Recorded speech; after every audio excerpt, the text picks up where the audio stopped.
Hello, NBA nerds. We're back with another episode of the Hoopers Almanac. Uh, this week we got a few different things we're talking about. LeBron made hit another milestone of 50,000 points. We'll touch on that for a slight second. We're also going to talk about injuries, and I know we talked about them earlier in the year, but injuries have struck once again, and they suck, and I hate them. But we'll talk about Joel Embiid and him being out for the rest of the year, Kyrie Irving, and that being announced today that he's out for the rest of the year. So we'll talk about those two and just the impact of that. And then also we dive into four more teams that after we drafted a few weeks ago, we dive into the four teams. Last week we talked about four good teams. This week we're going to talk about four play-in teams, possibly, or dance around play-in teams. So we got the Nets, the Kings, the Blazers, and the Hawks. Last minute change. We went with the Blazers because I have some thoughts now about the Blazers that I want to get into. So we'll call it the lower middle class of the NBA. The lower middle class of the NBA, which is what both Adam and I are currently living in. But we, if even, yeah, if even. But before we get going, let's bring in our friends from Green Top.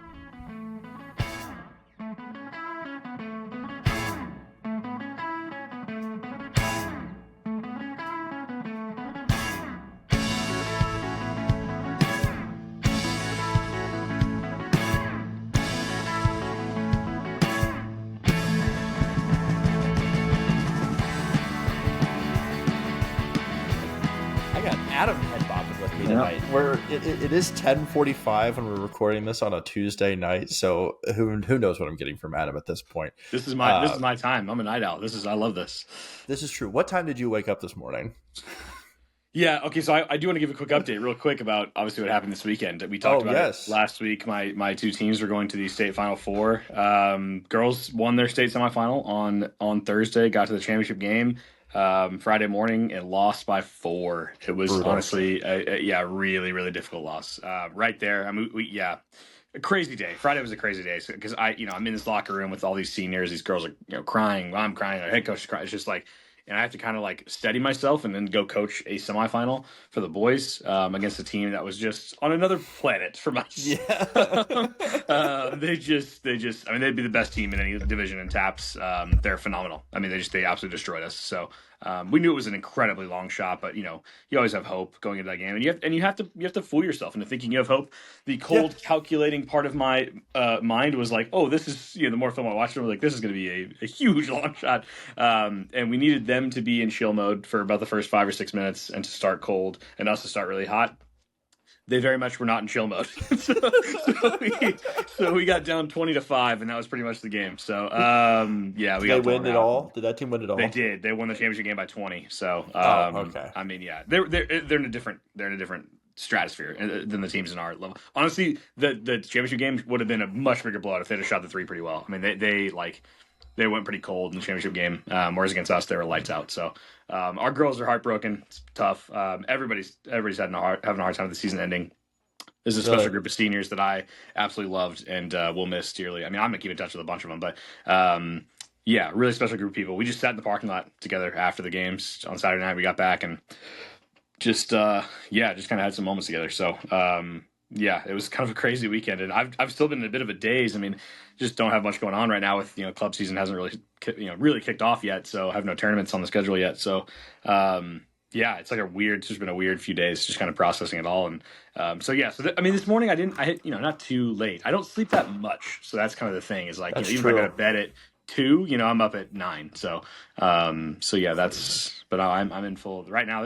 I'll be right back in full night owl mode the next few weeks now that this is over. But no, a very fun season.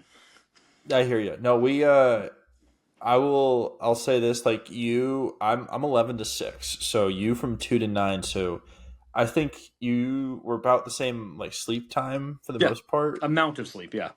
Amount of sleep. Yes. It's just the time you awake is far different in 3 hours later than when I awake. And I'm already 2 hours into work at that point, and I'm hating it. But who's not hating his job and his work is LeBron James, who cracked 50,000 points tonight off his his 3 on the wing, and he drills it. to get to 50,002 points. They made it very clear on the broadcast. So good for him. And these are regular season and playoff combined. Obviously, it's the combined point totals of the two. Right. So, yes. Yeah. So it's just crazy. It's just crazy that's even a milestone. Suzanne and I were talking and watching it. She's also in a half asleep daze while we were watching it. She's like, has anyone ever done that? I was like, no, babe, no one's ever. Yeah, no, that's the thing. And she was like, so what was Kareem's point total? Like the regular season was 38 something. I can get you the playoffs here right now. But you're good. And it was just like I was trying to find a way to compare it for her, like because LeBron's had the playoff point total record for what seems like at least 5 years, long time. Yeah, if not longer. Especially when he was making the finals every freaking year during the 2010s. So it just was a reminder for me, just like how long he's been this impactful in the sport, which is absolutely insane.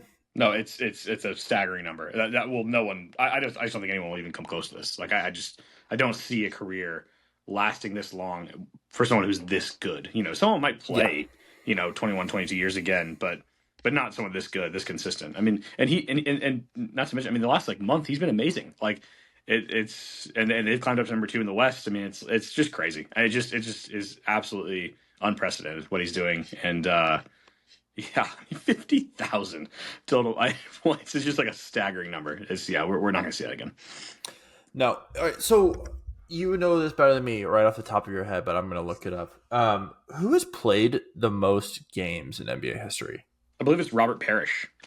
Is it Chief? Okay, I couldn't remember if it was him. For some reason I had AC Green in my head. Was he just the games in a row guy? Games in a row. Okay, yeah. Parrish is 1, Kareem is 2, LeBron is 3. Will LeBron be? LeBron will pass Kareem. He'll need to play another season to pass Parrish. All right, so he'll pass Parrish. All right, yeah, because Parrish never sat he never missed games. So he played less seasons than LeBron. I think he played 21 seasons, but he just never missed games. LeBron has had a handful of 70 game seasons, and and then also two injury riddled seasons in LA. So yeah, what and who has the most seasons? Is that Vince? Right now, LeBron and Vince are both 22. Yeah, the record. Yeah, I thought it was Vince. So I thought Vince was 23. I did my math wrong then. So he will have most seasons, most games if he plays next year. And obviously the points he's already shattered. So it's just wild. Will he go for rebounds, you think? No, I don't think you can catch that one. But no. It's incredible. It's incredible. It is incredible. It's in these moments you just longevity. You understand that that's going to help you break records and everything, but also just the fact that he's doing it at such a high level for as long as he has. I don't know if you saw the Perkins take that he is that he thinks that LeBron is the best player in the NBA right now, and I wanted to then throw my microphone through my phone at Kendrick Perkins' face. If anyone takes Kendrick Perkins takes for real, I need to know who you are, and I need you to shut up. Yeah. On another note, on a much sadder note, we had Kyrie Irving tear his ACL, and was announced that it's the end of his season this year.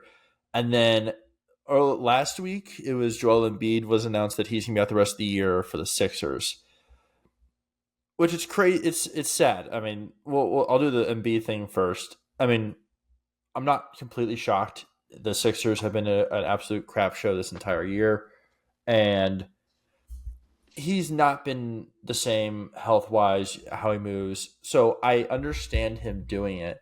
I wish he would have just done it earlier in the year and just rather than give Sixers fans hope. Plus, there's part of me that just wants the chaos of a fact that we could have had a Brooklyn Nets or Toronto Raptors making the play-in more realistic. But either way, it sucks to see that. And then the Mavericks just, I saw Simmons put out his pod already, and it's just the year from hell for Dallas, and it really is. It really is just this is going in the Hall of Fame of just year for hell, situations that you could have had as a Dallas Mavericks fan. Yeah, it's when it rains, it pours. I just feel awful for Kyrie, for Dallas fans. It's just like, man, you cannot catch a break.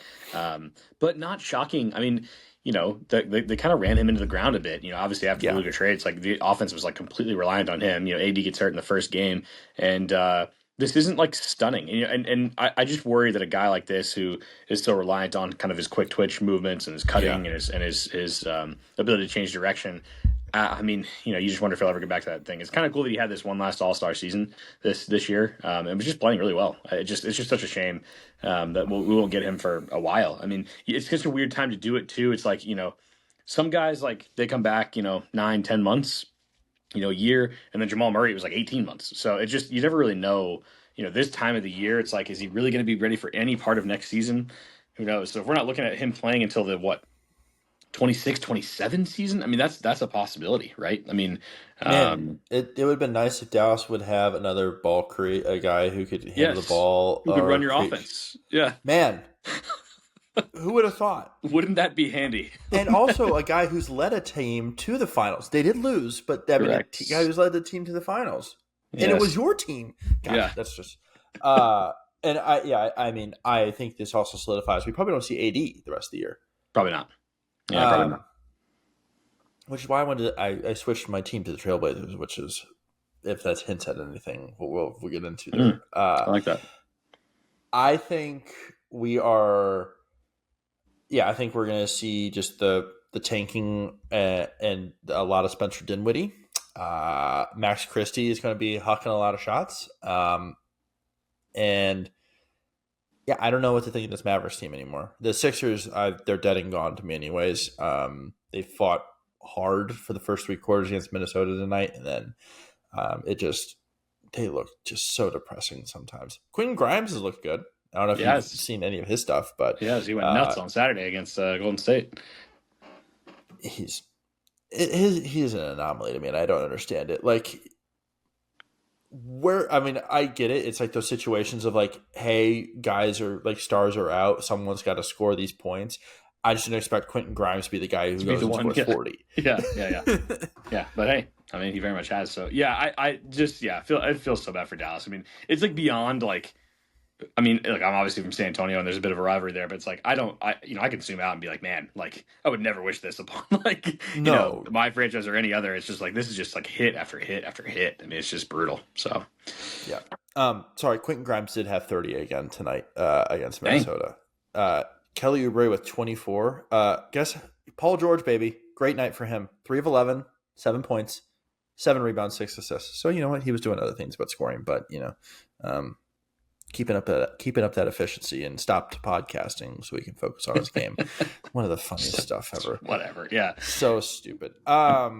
Speaking of games, Adam, you went to your 7th NBA game tonight. You went and saw the clashes of the same color jerseys, basically in San Antonio Spurs versus the Brooklyn Nets. You went with your girlfriend. And this is also another injury we should talk about, Wemby being out rest of the year. Or is it is rest of the year? It is, yeah. It will be the rest of the season. Yep. Yeah. And so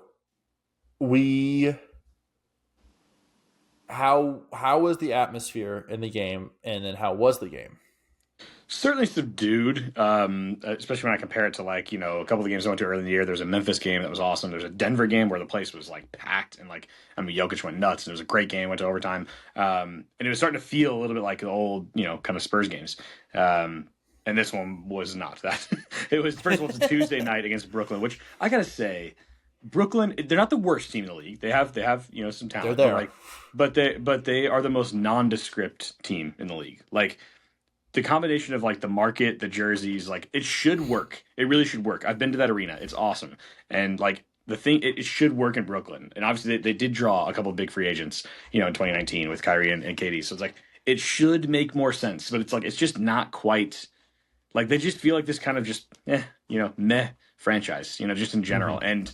And I think people sense that, like the tickets I got tonight, the like before the fee thing were $2. I mean, $2 Crazy. for an NBA game. Like, that is just wild. So I just waited, and just like, all right, pull the trigger right before the game and just go. I mean, I was like lounging up there in the upper deck, like, just legs out, just, it's like I was just at home on a couch, watching the game. Jeez. The Spurs played really well. They shot really well.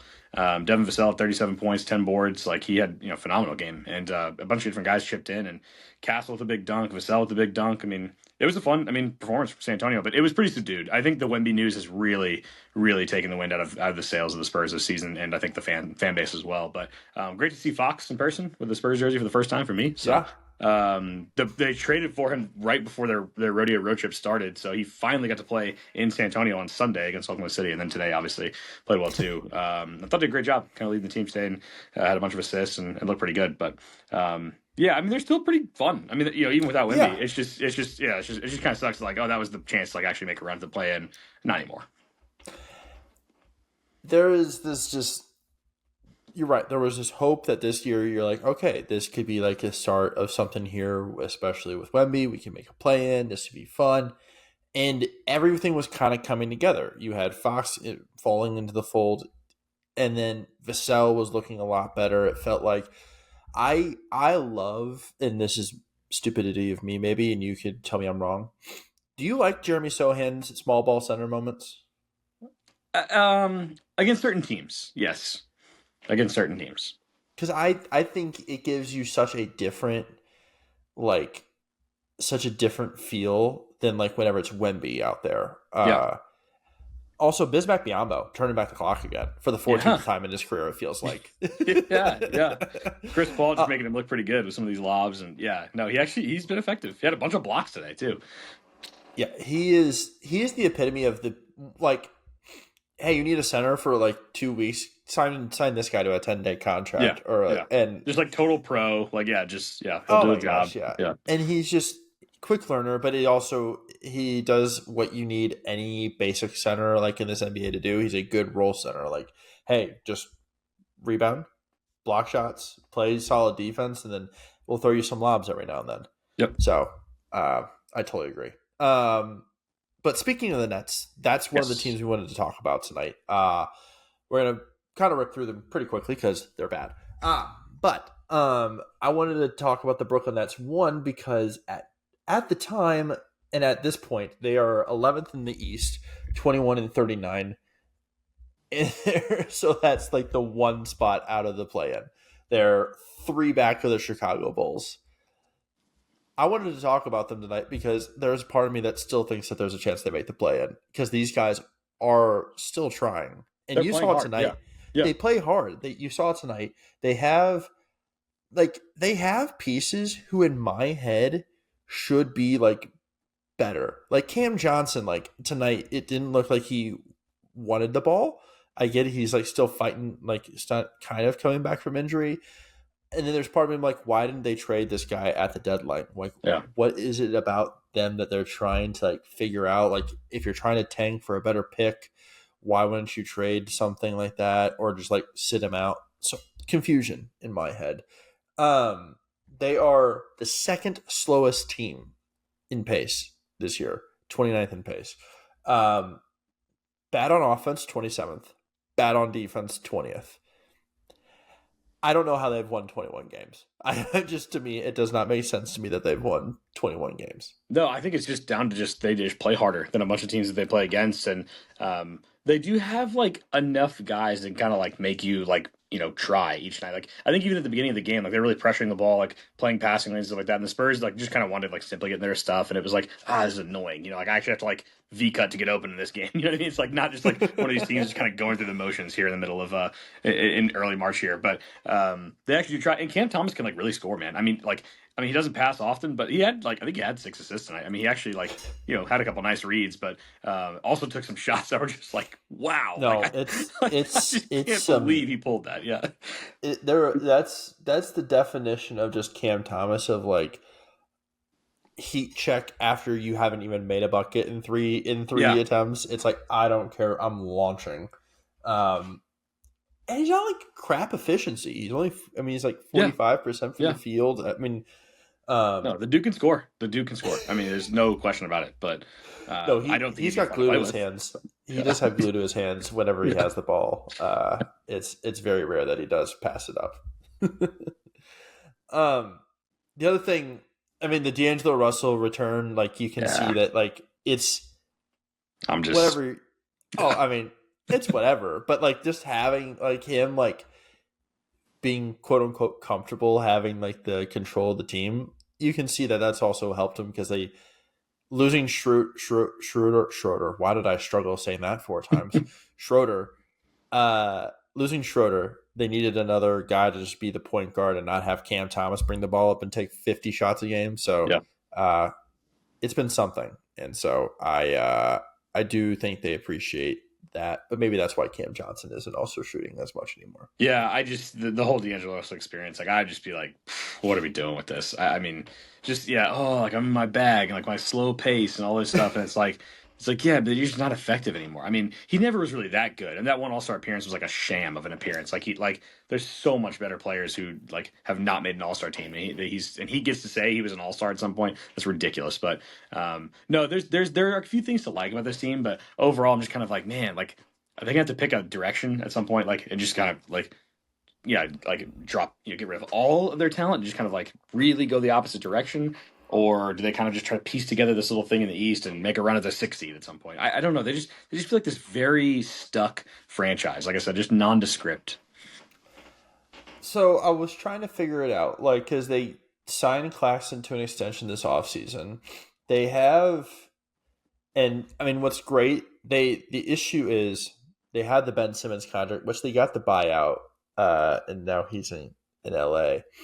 But that was hanging over their heads, it felt like, for the past few years. And so I think this summer they can be like, hey, if we get a good draft pick, let's get in the lottery, we'll get a good draft pick now that we have our own pick back. And then if we could just sign like one good guy, maybe we're relevant again. But I mean, yeah, I'm not sure like what one good guy this offseason really Yeah. does, like changes the mode for them or changes the status of them. So maybe it's Kevin Durant returning back to Brooklyn. Yeah, that'd be That'd be wild. I mean, do you think they can make the play-in? Like, can they catch Chicago? I mean, Chicago's not playing well. It's 3 games. It's three Yeah. games. There's a great possibility. And then so let's think about this. They make the play-in and they play Atlanta, which we'll talk about them a little bit later. The least anticipated play-in game ever. Okay, so I was trying to think about this. I was thinking about this earlier. This might be the worst playing game, but we also have to remember that there was like back-to-back years of Pacers Hornets. Yeah, true, true, true. and both were terrible blowouts. Like Yeah. the Hornets did not show up to either one of those games. So I just need us to remind ourselves that there is at least one bad playing game Yeah, every year. Yeah, for sure. Now Miami Orlando in the East, that could be fun. Now Orlando losing in the quite possibly worst fashion ever. I don't know if you saw this. All I saw was they lost by one. Yeah, I don't. Yeah. So Orlando. So why am I blanking? Which for the record, so just so people know, when I'm at a game, a sporting event, I am not like on my phone. Like I'm not like maybe during like halftime, but I'm not like watching other things while I'm at the game. Like that is one of the things that drives me like nuts. Is like why even come if like you're just gonna be on your phone the entire time. So I'm very much locked into the actual game that's happening in the building that I'm in. So all I'm seeing is scores. Like I looked at scores during the break, and then I got home and like literally had a little snack and we recorded. So that's fair. No, yeah, I do not know. Jacoby Walter made a three with 0.5 seconds left for the Raptors to go up one. And Orlando side out of bounds, they run a play. This is in Orlando too, right? It's in Orlando. And what they ran a play, and it was to get Wendell Carter at the rim just to do a little tip in. The ball hit the rim, and the clock operator started the clock. No one had touched the ball yet at that point. And so the clock ran out. Raptors start celebrating. They stop everything. Refs go to the board, and then they come back and they say, hey, we're going to do a jump ball because our clock operator screwed up the thing. And I'm like, that is the worst way. Yeah, the second someone touches it. And Jamal Mosley's like actively pissed like during the review because he knows what's going to happen. Yeah, and it's one of the dumbest rules that like I'm like, why can't we just replay it? Why can't we just redo it? So you're the guys who screwed up. It's not our fault. So, or like in Mosley's case, it's not his fault. So, yeah, that was just dumb in my head. Okay, let's move on. Let's move on to probably the team that's the best of the four we're going to talk about tonight. Yeah, I think Uh, so. Yeah. although with Sabonis being out, who knows? The Sacramento Kings. The Sacramento Kings, Adam, were one of the teams you drafted, so I'm gonna let you do your thing. Yes, Sacramento Kings are 32 and 28. They're eighth in the West as we speak. Seventh offensive rating in the NBA, 15th in defensive rating, and the 15th in pace, which is down from the last few years. Obviously, when you make the swap of Zach LaVine and DeMar DeRozan essentially for De'Aaron Fox, you're going to play slower. So that's not surprising. But it's been 11 games now of Zach LaVine since the trade.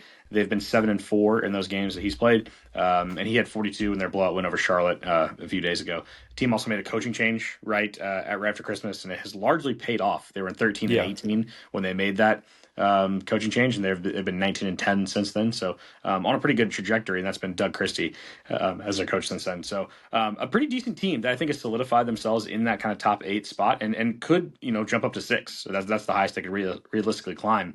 But they're playing well. Sabonis did get hurt recently, hamstring strain, but it may not be like super long term. So, but that is their only guy listed on the injury report right now. Which, I mean, compared to some other teams that have like 6, 7 guys on that, that's yeah, pretty awesome. And they got Jonas Valanciunas to step in and play center, obviously in his stead, and also the Lithuanian bros. Can play together at times if they need to. So, yeah. solidify their rotation. It's a pretty solid one with 8 to 9 legitimate offensive players. So it's now Malik Monk as essentially the point guard. Zach LaVine, DeMar DeRozan, Keegan Murray, and Domantas Sabonis with Valanciunas coming off the bench. Keon Ellis, Jake LaRavia, Trey Lyles, and Markelle Fultz kind of rounds out their rotation right now. But they're playing well. And I think I watched the Dallas game from yesterday, the game where Kyrie obviously tore his ACL. So kind of double whammy watching that one. Which we're doing the whole and he shot the free throw thing. I don't know, man. Does that matter to you at all? So here's the thing, cool, but in any player's mind, they're like, I have to shoot these if there's the possibility if I come back. Yeah, Because yeah, just like Clay. Yeah, yeah, Clay did it too. Yeah, you're absolutely right, and it's like, Kobe obviously is the highest profile one. Yeah, of course, I think it is like in a player's head, they're like, it's not as bad as it is, and I think in those moments, you're like, if it's not as bad as I think it is, I can still come back and play later this game. And I do not yeah, want to sit out the rest of this game. And I think it's cool that guys are resilient like that and they have the mindset like that, but I don't think it's like needs to be that crazily praised as yeah. much as it is. The And I the feel Kobe one, bad for people put saying it. that. I saw someone put it in his top 5 moments of his career, and I was like, Oh my "What? That's lord. that's like disrespectful to Kobe Bryant, like the player who had amazing games." I'm like, "What? Oh yeah, just top 5 moments." All right, so here's Shot a my free question throw. for you. Does Kobe Bryant's last regular season game make his top 5 moments? No, no. Thank you. He's too Thank you. good. He's too good to have that be one of his top 5 moments. Yeah, if that's the thing you enjoyed the most, then I don't think you liked the right Kobe. It's like that's not the version of Kobe that was actually the most effective. So that just jack. Yeah, no. To me that game was farcical. I mean, it was hilarious and it was very entertaining, but it was just I mean, what are we doing here? Just this is Yeah. kind of absurd. So no, we shouldn't get down a Kobe tangent. But Sacramento Kings, what are your thoughts on them? I mean, I'm a slut for the Sacramento Kings at any point. This has been my constant in 4 years of hosting this podcast. I freaking love the Kings. They're my late night watch every time. I I'm also a Sabonis guy. I really enjoy it. It sucks that he's out. It also would really suck if my fantasy team had him. Oh wait, I've kept him for 4 straight years, and so I really like it if he came back at any point. I said this after the Fox trade. I think Levine having an offense that basically he is the go-to scorer. He was the go-to scorer in Chicago, but they had 14. I mean, they had 14 other guys who also wanted to get their shots up. In Yeah, yeah, Sacramento, it's him and DeRozan really. Sabonis kind of does his thing. He gets his points where it is, and he's kind of dropped a little bit scoring wise since Levine's arrival. And I think that's fine. I think there was a lot that was relied on Sabonis, and when it was just him and Fox. I also love that Murray's looked so much better. Has had just not so much better. He's had some really good games recently too. Their defense still blows, very bad, but their offenses still look pretty prolific. Even without Fox, I thought there would be a little bit of a dip. There has been, but not as big as I would have thought. So, I think this trade has been a nice like success slash like nice holdover until whatever the next move may be for them. I think the next move will be, what do we do with DeRozan? Yeah. So Yeah, so yeah, but they did well to bounce back from the Fox trade. I mean, the Fox trade, I think you'd largely say obviously the Spurs won it, but I think DeRozan somehow kind of got. I mean, Zach LaVine somehow kind of got like lost in the shuffle of that.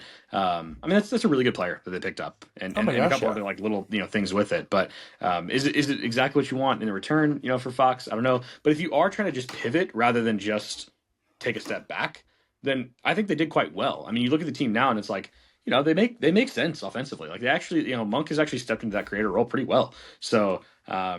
I actually kind of respect them for kind of like not doing the whole like, well, our best player wants out. It's like I guess it's time to just blow it up. Like let's like make an attempt to pivot, and if it works, great. We'll keep going down that path and try to chase the playoffs for a few years in a row here. Or if it doesn't, then we just pivot out of it and we trade Sabonis and we get and we restart. But yeah, I don't know. So the two questions I had for you of this team, I guess number one is, can they grab that number 6 spot? So are they the most likely, or do you think it's Golden State, Clippers, Kings, and Wolves in that pack? Dallas surely will fall out now. So they're 32 and 30, but Dallas is going to fall out of that. So Dallas might finish 10 still somehow because Phoenix is so bad, but like it's just like not No, a it's so serious bad. team, not a serious team. But Although but they came back, they were down 20 to the Clippers. I have that game on in the background. They're only down 3 with 5 minutes to go now. interesting. So Okay, well that could be kind of a swing game in this whole race here. But yeah, they're all right within kind of a game of each other in that 6 through 9 slot. Golden State's playing really well right now. Who do you think is the most likely of those teams to grab the 6 seed? I think Golden State actually ends up as the 5 seed. I think The they end up 5. pass. I think they pass Houston. I think Houston's on a free fall, and Okay, I was it's. gonna say there's 4 games still. They got to pass them. That's a lot in 20 with 20 games left in the I'm. season. That's the thing. 20 games left. There's Yeah, so but you much don't time left. see tons of movement usually. Like that's a big swing in just like in a 20 game. Like I remember Kevin Pelton wrote a piece about that. He was like, once you get to kind of like that like 30-40 game mark, you don't see a lot of big swings like that. But Houston could drop. I mean that is certainly possible. It wouldn't even So require Golden State being that on fire. It might just be Houston free falling.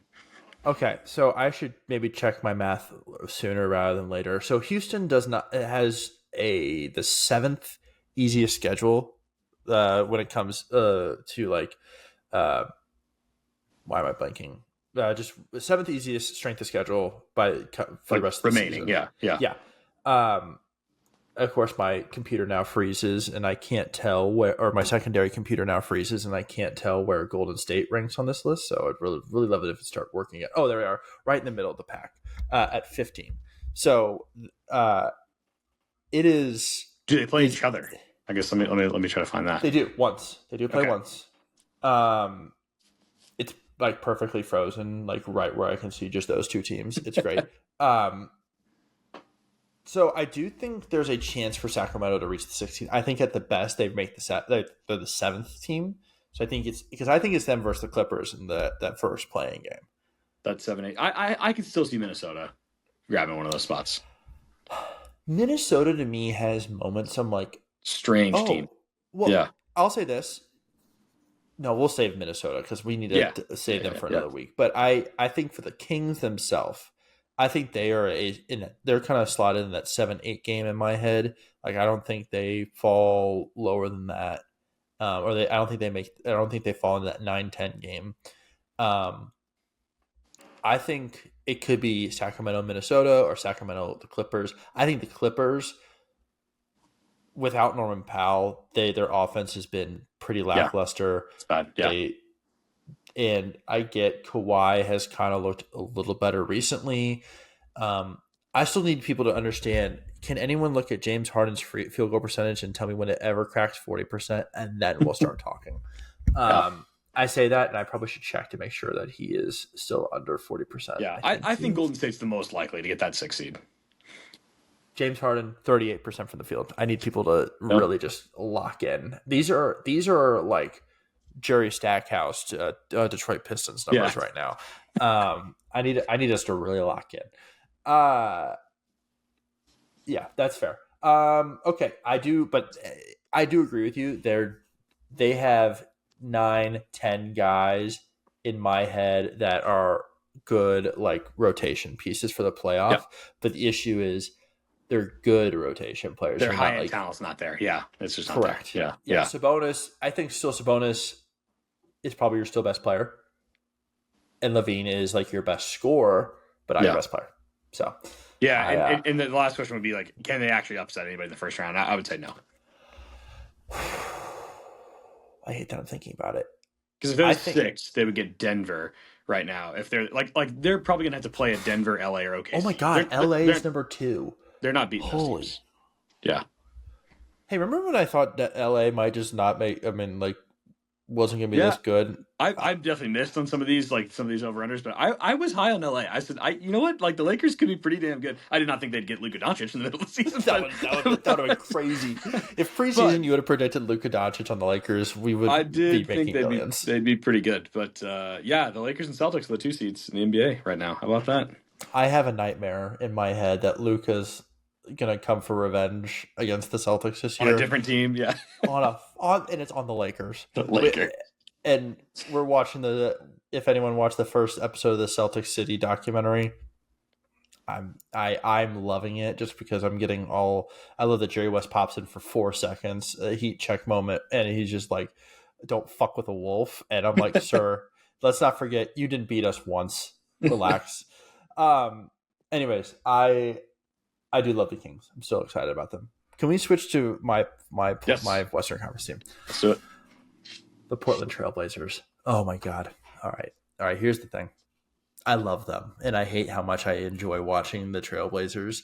The Portland Trailblazers are currently the 12th seed in the West, and I think with Kyrie's injury, with the Suns being the absolute crap show that they are, I think there's a great chance the Portland Trailblazers make the play-in. And if you would have told me that in November, I thought you would be smoking crack. I thought they were going to be terrible. I would be pulling out the Stephen A. Lamar Odom line, and I would be I would be absolutely beside myself. Here's my issue: Portland has the 3rd hardest schedule the rest of the way. They play everyone. They play everyone. Adam. They play the Cavs. They play the Cavs, the Thunder. They play the Celtics twice. They play the Knicks twice. They play the Lakers and the Nuggets. They play everyone. Yeah, that's tough. And that's still quite a bit of ground to make up. I mean, you're still talking 4 games again. I mean, But I was going to say, it is 4 games, but Dallas is going to be on a free fall. Yeah. And I mean, then it's like, okay, who between them and Phoenix can come out of this thing? Between those two, Dallas has they have 20 games left. So I mean, even if they went 5-15, Portland in that schedule has to go 4 games better than that. I mean, I don't know. So my thing is, let's look at the other way. They do have. God, this is gonna be so tough. They do have the Wizards, the Jazz, 2 Raptors games, which the Raptors are kind of looking feisty, and I hate it. The Bulls, the Spurs, and the Hawks. I don't know what that means to me, but they have some easy games in there. So I think here's my thing. They're scrappy. They give some teams some hard times. And one of these top teams that I still won't trust and I don't think I can trust is the New York Knickerbockers. And I think they could, in their home stretch, I think they could be the Knicks in Portland. I mean, yeah, you never know. If they can steal one of these, if they can steal 2 of these top games, I think they'd be a fun team. Now, again, it's the 10th seed in the West, and it's not like they're making it out of that, but I still think they're pretty fun. They need to go 500 at least. Correct. So I got this thought process because of the Cavs game on Sunday that went to overtime. Yeah, they very nearly won. Yeah. They very nearly won. Now, it was without Donovan Mitchell. I understand that. Very, very fair. But Denny Avia throwing up 30 and was not on my bingo card that day. And then I get it. Scoot Henderson hasn't looked like the top prospect that we saw that we thought he was going to be last year. I love that he's just like, hey, give me these 6-man minutes and I'm going to run with them. And I loved watching him play as well. He just has so much energy, and he just flies around everywhere. Whether it's good basketball or not, that is still to be determined. Um, they just have so many like electric pieces. So let me read this real quick. I mean, They Shaden are, Sharp was that the dunk of the year? yeah, That yeah. one the other day. That was Mm-hmm. unreal. I mean, he was just So like flying. yeah, so they are in the bottom third in offensive rating and defense rating, 24th and 21st respectively. They don't play fast, which doesn't make sense in my head. I thought they played so much quicker. Um, and then they have the rotating trio of big men of who the heck is healthy tonight. Basically, is it Rob Williams or Aiton or Donovan Clingan? Which Clingan, whenever he plays, I think they should trade Aiton this offseason and say Clingan, here's the starting role, and Yeah, I agree. just go with it. Um,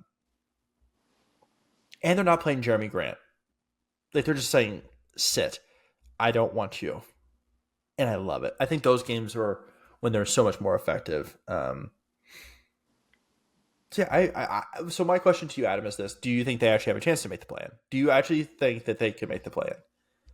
They have a chance. I mean, sure. You got to think Phoenix has like some kind of run in them. I don't know. I mean, so they're just a game behind Phoenix, and then yeah, I just you need Dallas to go 5-15, which is that's really bad. I mean, are they Can really I gonna be can that I tell you bad? where Phoenix is in the strength schedule?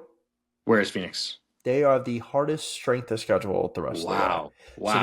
they play Cleveland and Oklahoma City once. They play Boston twice, New York, LA, and Denver once.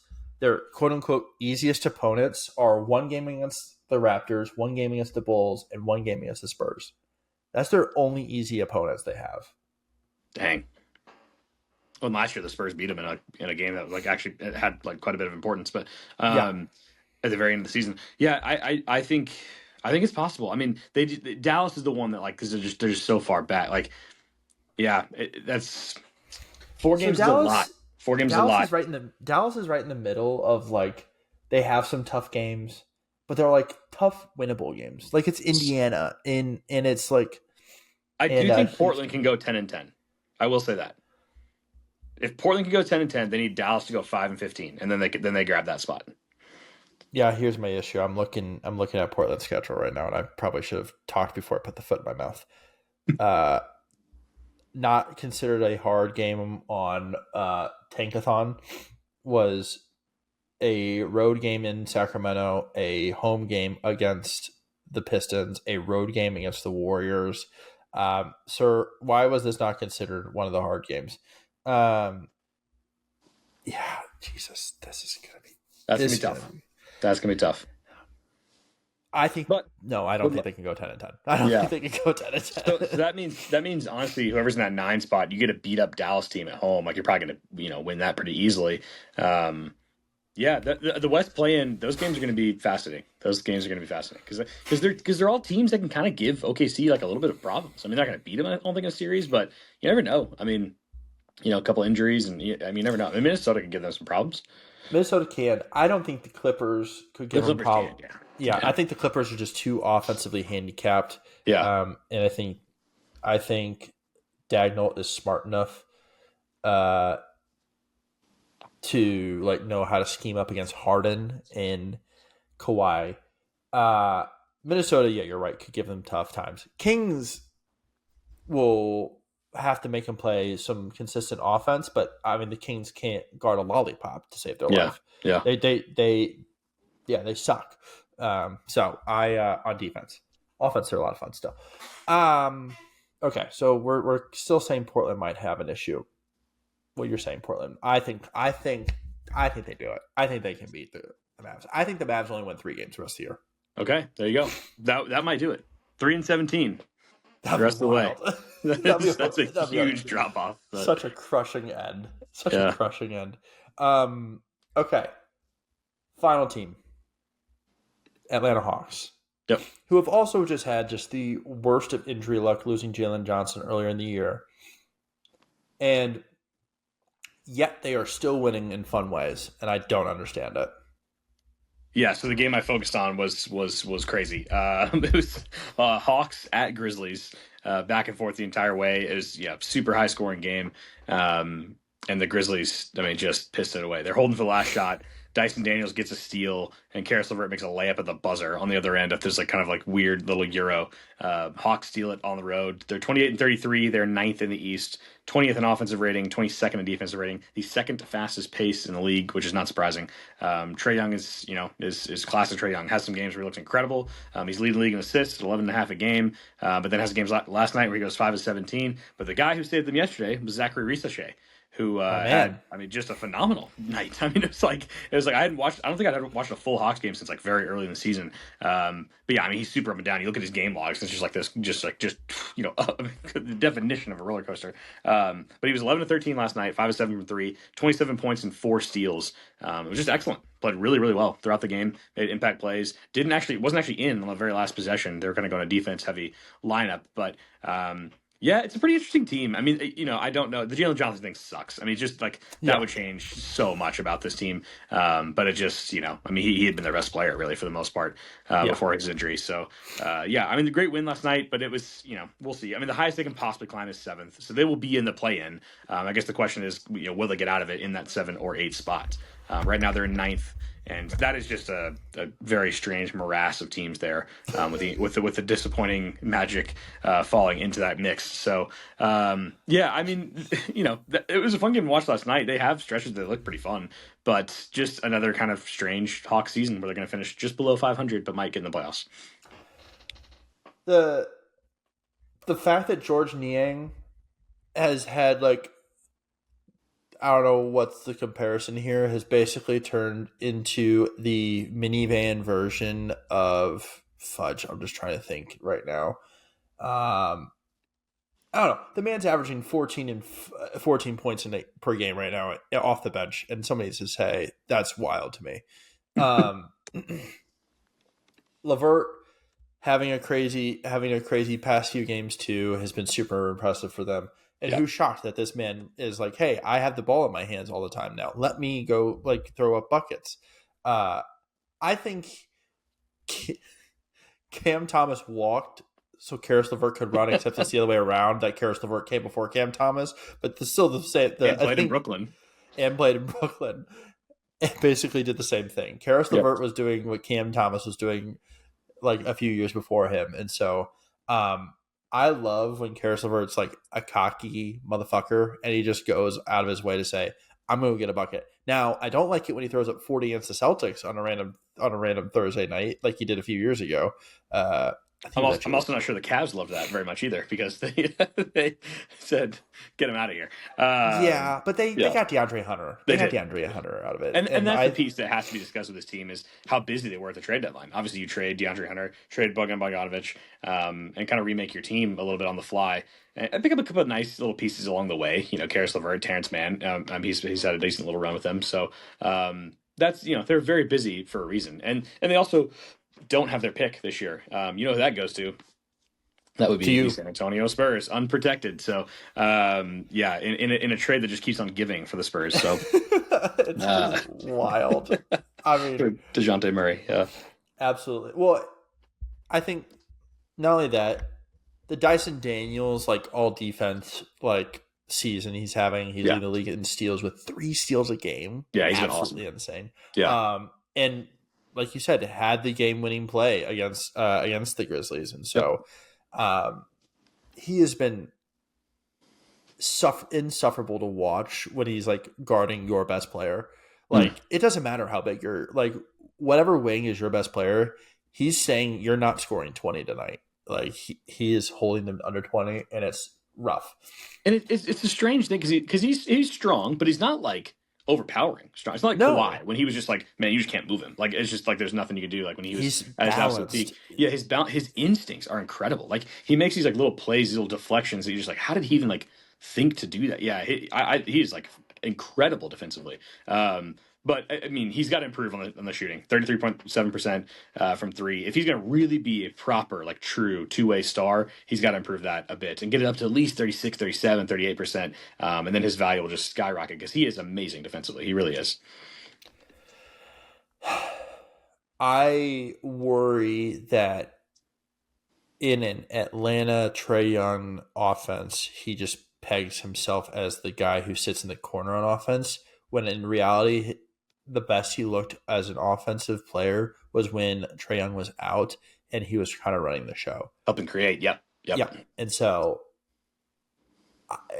I've never known Trae Young to be very much of a give, hey, take the ball. I've never known Trae Young to be that kind of player. So I'm interested to see how well he can do that with a guy like Tyson Daniels, who, as I've said, just looks so much better as an offensive talent when he has like some control over what the offense looks like. So in the non-Trae Young minutes, he looks good. But I also think he's going to have to share those minutes probably with Jalen Johnson next year, which I think that could be a fun pairing too. Whenever it's healthy, this team could be just pretty electric. But unfortunately, Jalen Johnson is hurt. I'll say this: I think they can beat both Miami and Orlando. I do too. I was going to say, I actually think they might be the most likely to grab that 7 seed. I think if they can get to 8, they can win that 7-8 matchup, get to the 7, and then they play your Boston Celtics and get destroyed. But I don't really want to see that series. I actually think a Cavs and Hawks series might be kind of interesting. Just obviously they're in a huge trade for each other. I think the Cavs would kill them, but like at least the games would be kind of interesting. And it's a new matchup that we haven't seen. These two particular teams play each other yet. So I don't know. I just don't want to see Celtics Hawks again. That's just not really like nor do I. I'd rather not have that. If there's a way, and don't want the Celtics to fall to 3, but if there's a way that the Knicks hop up to 2 and we get a Hawks Knicks again, I wouldn't hate that. Would enjoy that. Yes, would very much enjoy that. Yes, Trae Young back in the Garden as an underdog, count me in. Yes. So yeah, I. They also still have a bunch of other guys hurt right now. I mean, it's not just Jalen Johnson, obviously he's out for the year, but even like Larry Nance, people like that. Their center combo is still really solid, with Okongwu and Clint Capella. It's a fascinating team. I mean, and Dom Barlow even has been, pretty nice find for them. He's a former Spur as well. So they have pieces. It's just a matter of can it come together and, does it make sense with Trae Young and a defensive, nightmare in a playoff series is just going to hunt him constantly. So, yeah, we'll see. But I do think I actually would you rather see them in the playoffs than the Magic or the Heat? As a Celtics fan? No, just like as an NBA fan. I unfortunately hate that I'm about to say these words out loud. I think I'd rather watch the Miami Heat. Then what about Orlando? Orlando was a rough watch. Orlando is a tough watch, but I think of those 3, Miami is the most fun. And I think so too. I think Atlanta is a nice little counter, but I think they do the same things. I think Atlanta and I think they both have a guard who does a lot of shooting, Harrow and Trae. They have some fun wing pieces that do fun things. The Heat just don't have the defensive menace that. Although Davion Mitchell is now there, so you don't know. Yeah, but he's not guarding wings like Dyson Daniels. He's just guarding guards. Yeah. Yeah, so I think the Heat are just a lot more fun to watch. Although I need Andrew Wiggins to smile because every time they cut to him on the bench, he just does not smile. He is looking angry. But yeah, what of these 4 teams do you enjoy watching more? I know we haven't. Sacramento for sure. Okay, I know you're gonna have a few more of these games to watch. Now that the high school season's over. Yes. So I'm sure your focus will probably be a little more geared towards the NBA now. For sure. So I can't wait for some late night 2 a.m. texts about what West Coast game you watched that evening. Yeah, and then playoff time I lock all the way in, and it's every minute of every game. So that's gonna be a lot of fun. And that's not that far away. It really is playoffs start 6 weeks. It's crazy. That's absolutely insane. Absolutely insane. So we're 8 teams down in this project. Then obviously we've removed our 2 teams, the Celtics and Spurs. So we're really kind of 10 teams into this. So we got 20 left, and then it's time for the playoffs. Pretty crazy. I'm trying to think of what we can call this. Is this our 4-piece, our bucket of 4? What I'm trying to think of chicken finger wise, what we can call this 4 for 4. 4-piece. Our 4-piece tender of Embiid. Our 4-piece meal. Our 4-piece bucket. I'm trying to figure out what we can call this. Can we get a KFC sponsor while we're at it too? Are you a big KFC guy? It's on the lower tier of the chicken places. I am a fast food chicken connoisseur, but Okay. Oh, um, okay. Before we go, here's my final question that I asked. This was our question on Friday at work. What is like if you could only have one fast food restaurant for the rest of your life and you could only eat there? Uh, what would it be? If money is no object, um, this is how we're wow. ending the pod. No, this is great. I'm glad we're doing this. We talk about this all the time. There was one time I was on a road trip with some friends, and we created a fast food bracket based on a bunch of different Oh, criterias, and it was 32 teams or teams, 32 restaurants, and we all voted and like had yeah, it was fascinating. But Chick-fil-A won that bracket, and I my instinct is to say that because Chick-fil-A like it never disappoints me. Like they don't mess up my order. It's always sure. fresh. Like it's good, but it is just chicken. They don't have like a bunch That's of the other thing. options. So that That's the is thing. that is what's tricky about it. Like a Whataburger, I can get a bunch of different types of things. Um, Man, McDonald's, I can get a bunch of different things. Although McDonald's can be super hit or miss. So Um, my also thing is how long can you prolong your life by eating what one of these places I mean, yeah, too? that's obviously we're So this is not the healthy choice here, but no, um, we went with like there's a handful of us that went with Culver's I because you love just Culver's. see the issue is like Culver's you just don't have breakfast, so we'll move on Yeah, no, past that. yeah, But if you can make it till 11 o'clock, you get burgers, chicken, pork tenderloin if you really want that, or fish sandwich or whatever, yeah. and then you get dessert. So I think Yes. you're setting you up Oh, it's for got to some. be a place to dessert. Yeah, got to be a place to dessert. So, yeah, at least Chick-fil-A does have a very good Oreo shake. But man, that's a tough one. The hidden answer, by the way, is Panera. That some people were Oh throwing wow. out Panera. So, Um, do you consider that fast food? does it have a drive-through? Yeah, but I mean, like some pizza places have drive-throughs. I don't know. So It's like chain pizza places, we also did count. We also did count chain pizza okay, places. So like Pizza okay, Hut or like Domino's or anything like that. We did count those just yeah, because like some of them can be cheaper than like some fast food places. yeah, definitely, yeah.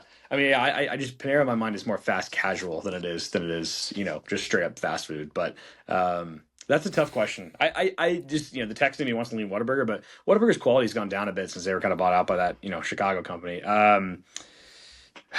Wow. I mean, I yeah, didn't mean to Chick-fil-A. stump you on a Tuesday night. No, it's just a tough one. Yeah, I actually like the Culver's answer. I like that. That's pretty good. You just don't get the breakfast part, but that's okay. But my favorite chicken place, if it is right, is Popeyes. The Oh problem God, is, you're just voting towards the former host of Aaron Carter, who thinks that's the best chicken place of all freaking time. when Popeyes is right, it is amazing. But it's just so rare that they actually are right. It's Like, inconsistent. It is oh very, man, it's very so frustrating. inconsistent. Yeah. It's So incredibly frustrating because when it's on its A game, it's just perfect. Like the crispy chicken, the biscuits are incredible, seasoned fries. I mean, yeah, but there are just too many times where I've gone, I'm like, man, this is like a well below par experience. Whereas Chick-fil-A like just doesn't like it's never below par. Like at a minimum, it's going to be like satisfactory. when you know what your order is, you're gonna have a good time. Yeah. My spicy chicken sandwich, 8 nuggets, and a Dr Pepper and the medium mac and cheese. I'm loving my life. I went to Um, Chick-fil-A tonight and got nuggets and mac and cheese. Mac and cheese is solid at Chick-fil-A. The one problem about Chick-fil-A is if you don't get like a second thing, like if you just get like a combo, it actually doesn't fill you for very long. Like it doesn't. It's actually why do you not think I that get much. I get a sandwich Yeah. and nuggets. I See, yeah, have that's to. smart. That's smart. Yeah, you got to. I also just couldn't do like two sandwiches. Yeah, you got So change it up. Yeah, yeah. yeah, The grilled nuggets are good. I mean, it's Chick-fil-A is just don't solid, get the man. grilled sandwich. Don't get the grilled sandwich. No, That's no, grilled that's dry nuggets as was what I go that's with. Yeah, dry as hell. The yeah, grilled nuggets, good. I'm not getting a yeah. Chick-fil-A sponsor, clearly. Yeah. But although I think that's literally the one fast food restaurant I go to Yeah. very often. But Is there a Bojangles in Missouri? not anymore. Not Okay. anymore. There was one in Columbia and no Okay. longer with us. I liked Bojangles. Yeah, that's a southern thing, but yeah, The Zaxby's and I like Foosackly's. Zaxby's. If Like you've ever had, Zaxby's. have you had Foosackly's? No. That's a deep south thing. Yeah, I That never was heard of that. Gulf Yeah. Shore. That's okay. It's like it's basically the off-brand Zaxby's. Okay. Cane's is pretty hit or miss. Cane's when you eat it there is pretty good, but they've gone downhill a bit. They've been their tenders are smaller. It's not what it used to be. I'd rather just get the Schnucks like chicken tenders that they have for me, and it's about this. It's twice. Sorry, it's half the price of Yeah. Cane's. Yeah. So Also overbreaded as hell. Whatever. Anyways, not the point. Thanks everyone for listening. Go follow us on all of our pages on X, on Instagram, on YouTube, and just follow us there. Give us a like on that. And also, we're continuing to put out these video podcasts on Spotify. So keep enjoying that. Hopefully, you got to see Adam a little clearer tonight with no longer using his computer screen. Yep. But thanks everyone for watching. Go Celtics, go Spurs. Tonight we're saying go Kings. Like the beam, bitches. Have a great rest of your night.